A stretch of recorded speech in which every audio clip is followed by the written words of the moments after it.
أعوذ بالله من الشيطان الرجيم.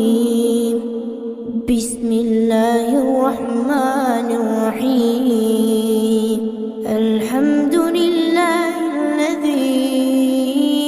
أنزل على عبده الكتاب ولم يجعل له عوجا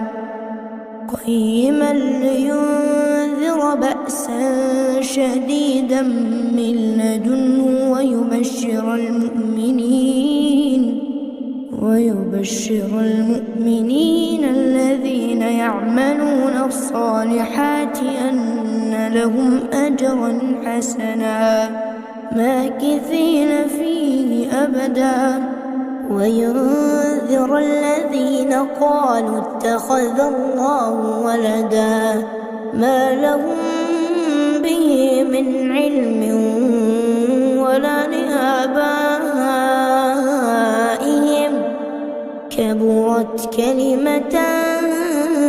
تخرج من أفواههم إن يقولون إلا كذبا فلعلك باخع نفسك على آثارهم إن لم يؤمنوا بهذا الحديث أسفا إنا جعلنا ما على الأرض زينة لها لنبلوهم أيهم أحسن عملا وإنا لجاعلون ما عليها صعيدا جرزا أم حسبت أن أصحاب الكهف والرقيم كانوا من آياتنا عجبا إذ أوى الفتية إلى الكهف فقالوا ربنا آتنا من لدنك رحمة وهيئ لنا من أمرنا رشدا فضربنا على آذانهم في الكهف سنين عددا ثم بعثناهم لنعلم أي الحزبين أحصى لما لبثوا أمدا نحن نقص عليك نبأهم بالحق إنهم فتية آمنوا بربهم وزدناهم هدى وربطنا على قلوبهم إذ قاموا فقالوا ربنا رب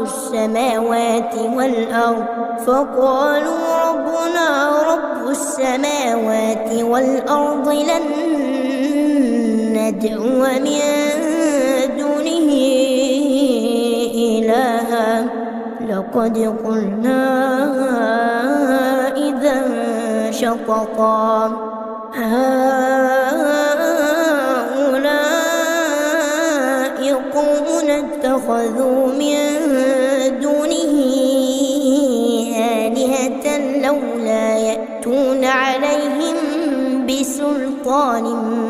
بين فمن أظلم ممن افترى على الله كذبا وإذ اعتزلتموهم وما يعبدون إلا الله فأووا إلى الكهف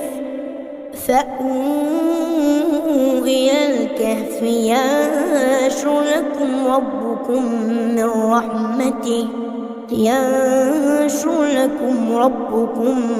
من رحمته ويهيئ لكم من أمركم مرفقا وترى الشمس إذا طلعت تزاور عن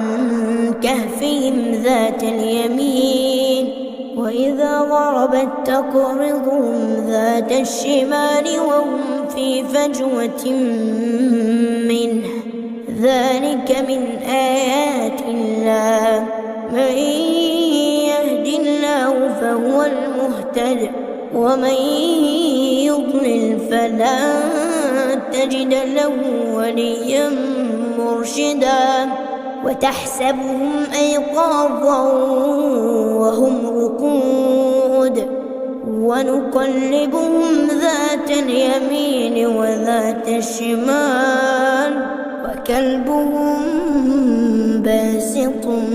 ذراعيه بالوصيد لو اطلعت عليهم لوليت منهم فرارا ولملئت منهم رعبا وكذلك بعثناهم ليتساءلوا بينهم قال قائل منهم كم لبثتم قالوا لبثنا يوما أو بعض يوم قالوا ربكم أعلم بما لبثتم فابعثوا أحدكم بورقكم هذه إلى المدينة فلينظر أيها أزكى طعاما فليأتكم برزق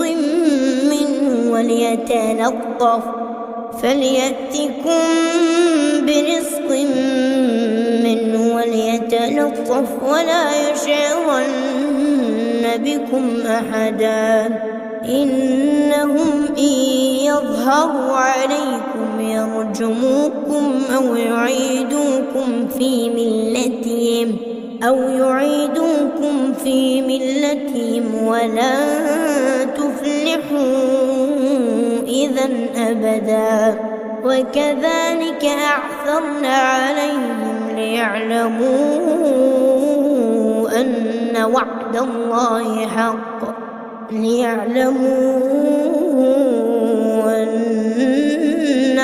الله حق وأن الساعة لا ريب فيها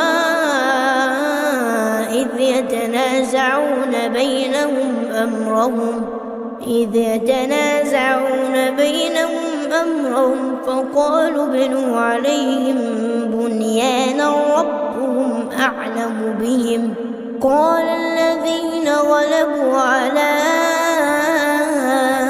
أمرهم لنتخذن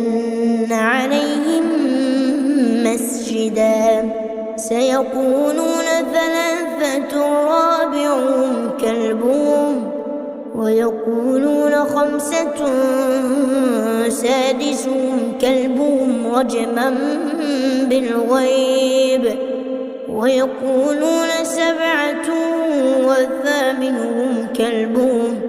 قل ربي أعلم بعدتهم ما يعلمهم إلا قليل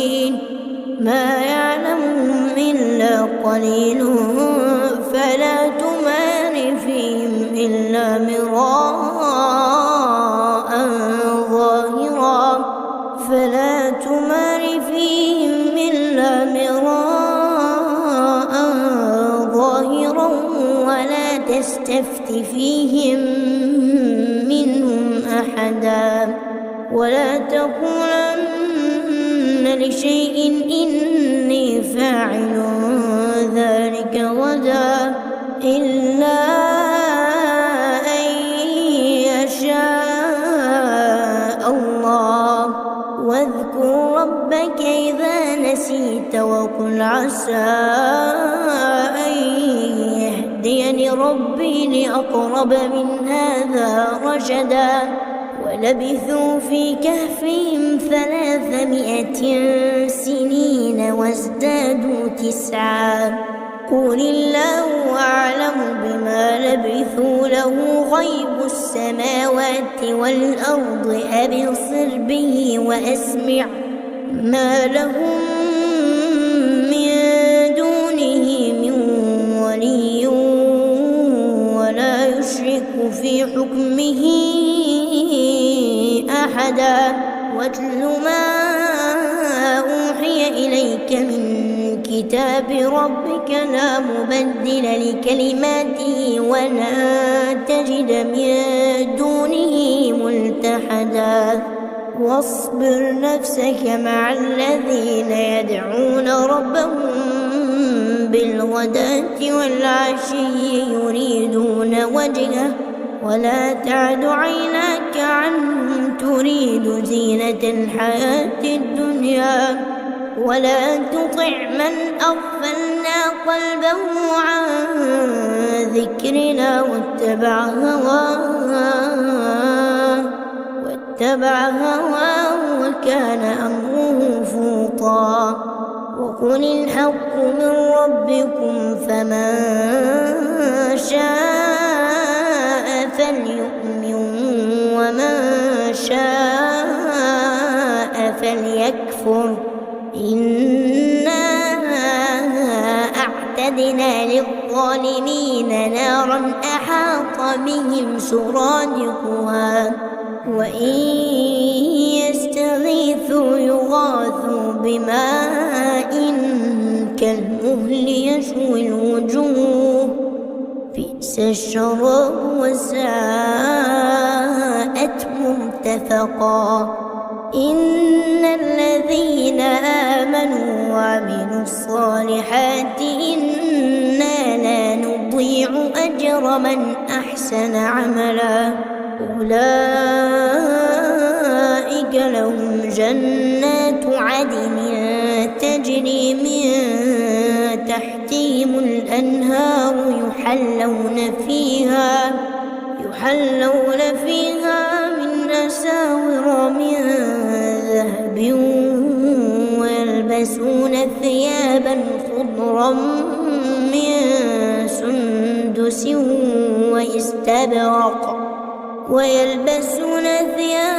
خضرا من سندس واستبرق متكئين فيها على الأرائك نعم الثواب وحسنت مرتفقا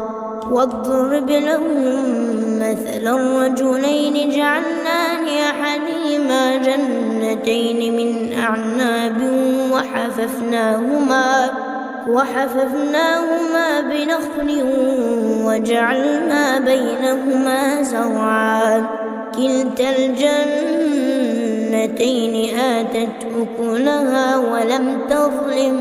منه شيئا وفجرنا خلالهما نهرا وكان له ثمر فقال لصاحبه وهو يحاوره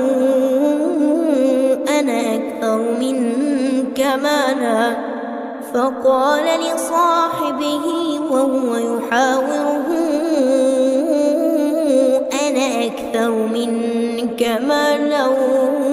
وأعز نفرا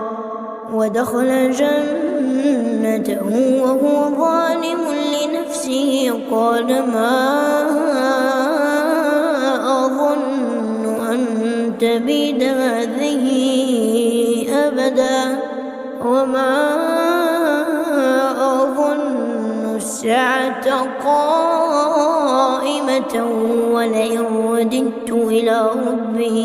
ولئن رددت إلى ربي لأجدن خيرا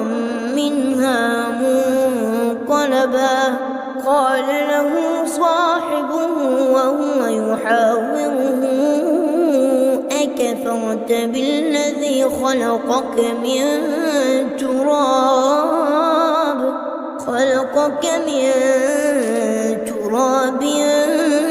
ثم من نطفة ثم سواك رجلا لكن هو الله ربي ولا أشرك بربي أحدا ولولا إذ دخلت جنتك قلت ما شاء الله لا قوة إلا بالله إن ترني أنا أقل منك مالا وولدا فعسى ربي أن يؤتيني خيرا من جنتك ويرسل عليها حسبانا من السماء فتصبح صعيدا زلقا أو يصبح ماؤها غورا فلن تستطيع له طلبا وأحيط بثمره فأصبح يقلب كفيه على ما أنفق فيها وهي خاوية على عروشها ويقول يا ليتني لم أشرك بربي أحدا ولم تكن له فئة ينصرونه من دون الله وما كان منتصرا هنالك الولاية لله الحق هو خير ثوابا وخير عقبا واضرب لهم مثل الحياة الدنيا كماء أنزلناه من السماء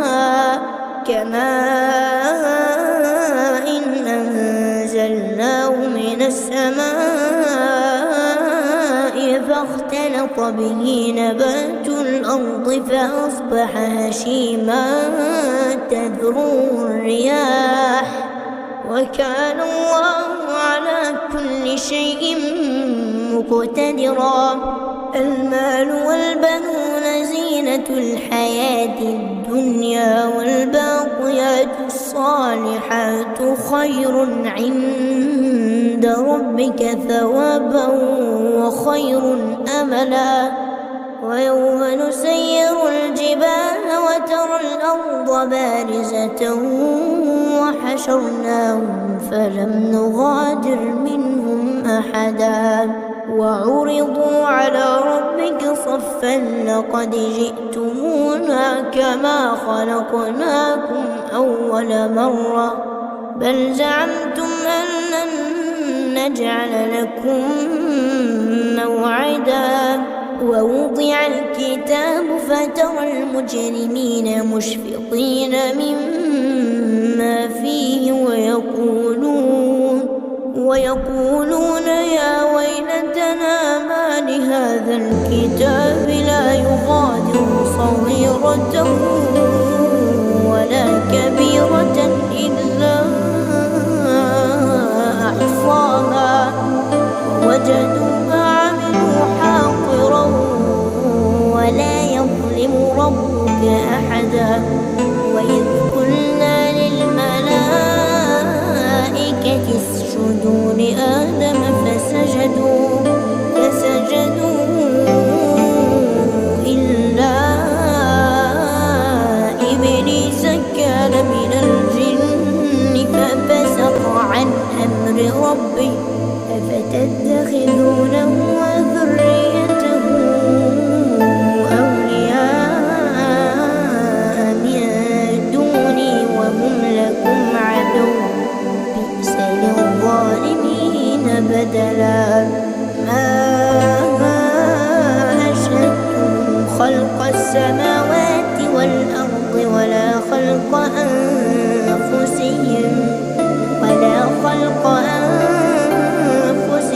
وما كنت متخذ المضلين عضدا ويوم يقول نادوا شركائي الذين زعمتم فدعوهم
قبلا وما نرسل المرسلين إلا مبشرين ومنذرين ويجادل الذين كفروا بالباطل ليدحضوا به الحق واتخذوا آياتي وما أنذروا هزوا ومن أظلم ممن ذكر بآيات ربه فأعرض عنها ونسي ما قدمت يداه إنا جعلنا على قلوبهم أكنة أن يفقهوا وفي آذانهم وقرا وإن تدعوهم إلى الهدى فلن يهتدوا إذا أبدا وربك الغفور ذو الرحمة لو يؤاخذهم بما كسبوا لعجل لهم العذاب بل لهم موعد لن يجدوا من دونه موئلا وتلك القرى أهلكناهم لما ظلموا وجعلنا لمهلكهم موعدا وإذ قال موسى لفتاه لا أبرح حتى أبلغ مجمع البحرين أو أمضي حقبا فلما بلغا مجمع بينهما نسيا حوتهما فاتخذ سبيله في البحر سربا فلما جاوزا قال لفتاه آتنا غداءنا لقد لقينا من سفرنا هذا نصبا قال أرأيت إذ أوينا إلى الصخرة فإني نسيت الحوت وما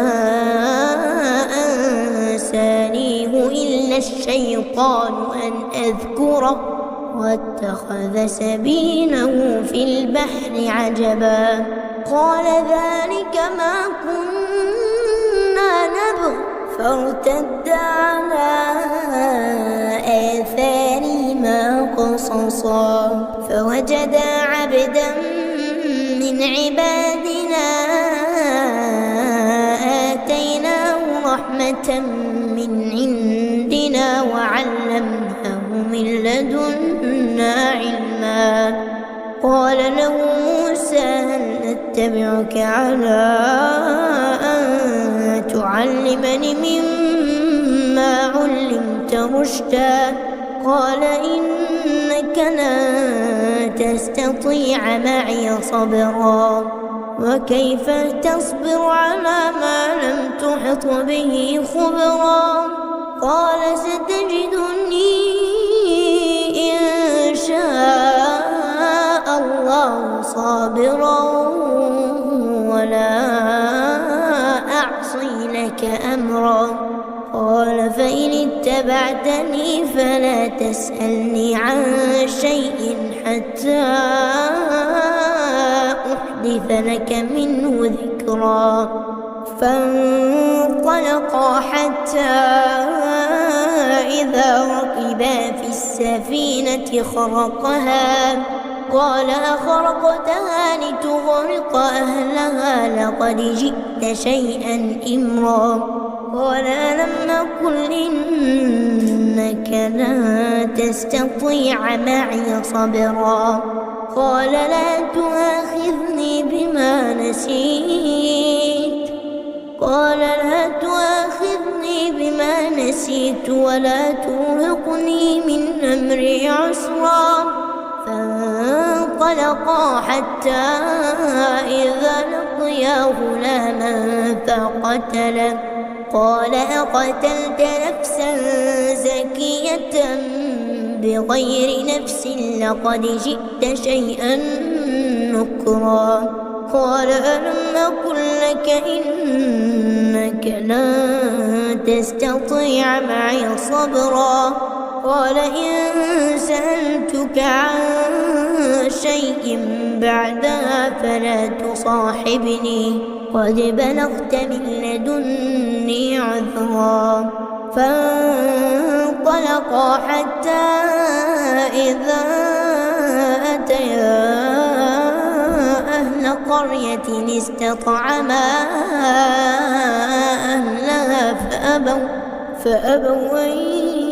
يضيفوهما فوجدا فيها جدارا يريد أن ينقض فأقامه. قال لو شئت لاتخذت عليه أجرا. قال هذا فراق بيني وبينك سأنبئك بتأويل ما لم تستطع عليه صبرا. أما السفينة فكانت لمساكين يعملون في البحر فأردت أن أعيبها وكان وراءهم ملك يأخذ كل سفينة غصبا. وأما الغلام فكان أبواه مؤمنين فخشينا أن يرهقهما طغيانا وكفرا فأردنا أن يبدلهما ربهما خيرا منه زكاة وأقرب رحما. وأما الجدار فكان لغلامين يتيمين في المدينة وكان تحته كنز لهما وكان أبوهما صالحا فأراد ربك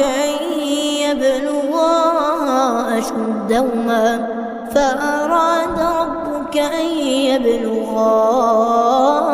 أشدهما ويستخرجا كنزهما رحمة من ربك وما فعلته عن أمري ذلك تأويل ما لم تسطع عليه صبرا. ويسألونك عن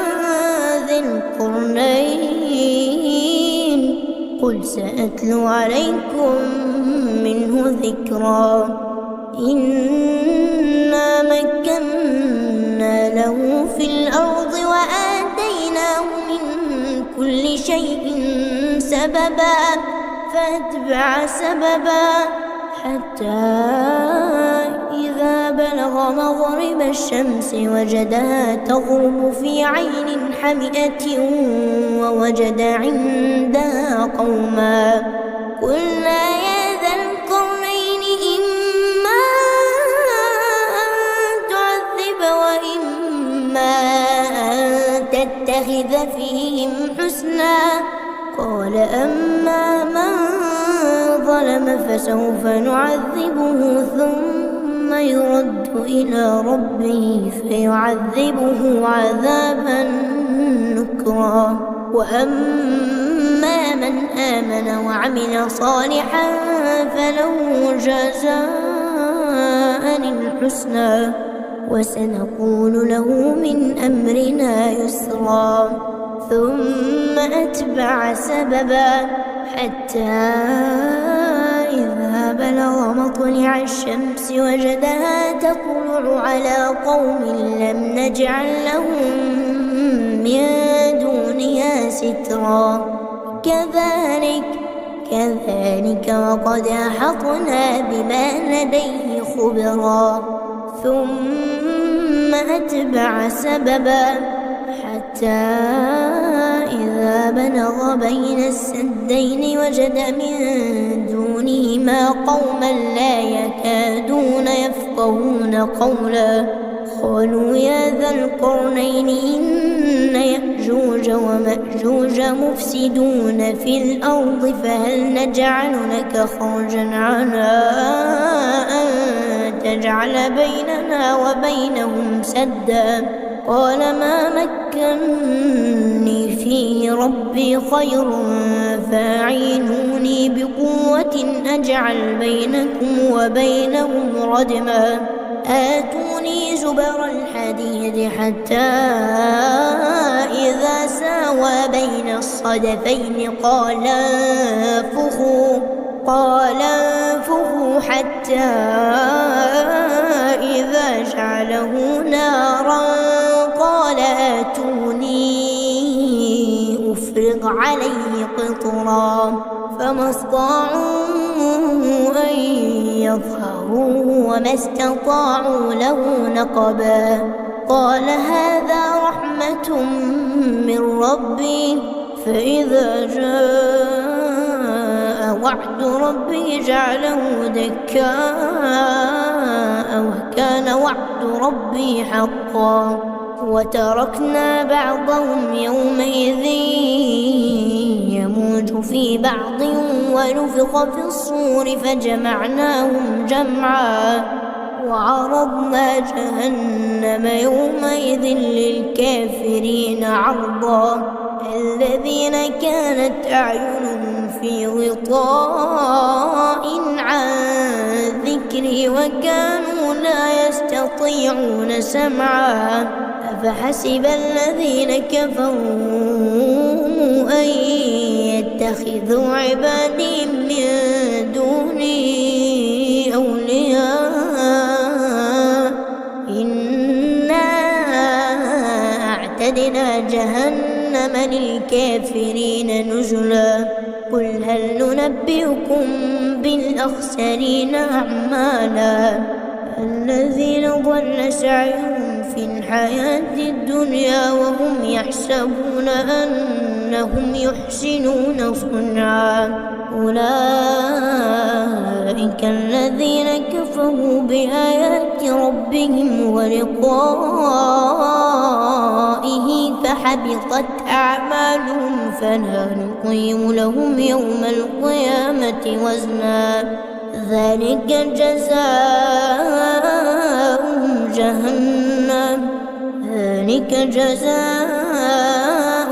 جهنم بما كفروا واتخذوا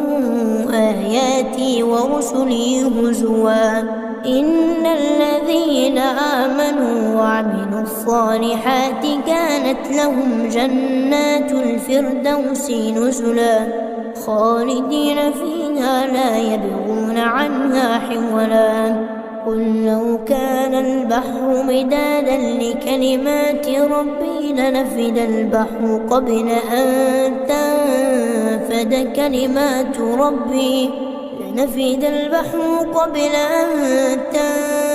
كلمات ربي ولو جئنا بمثله مددا قل إنما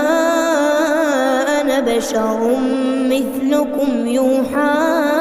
إلي أنما إلهكم إله واحد فمن كان يرجو لقاء ربه فليعمل عملا صالحا ولا يشرك بعبادة ربه أحدا.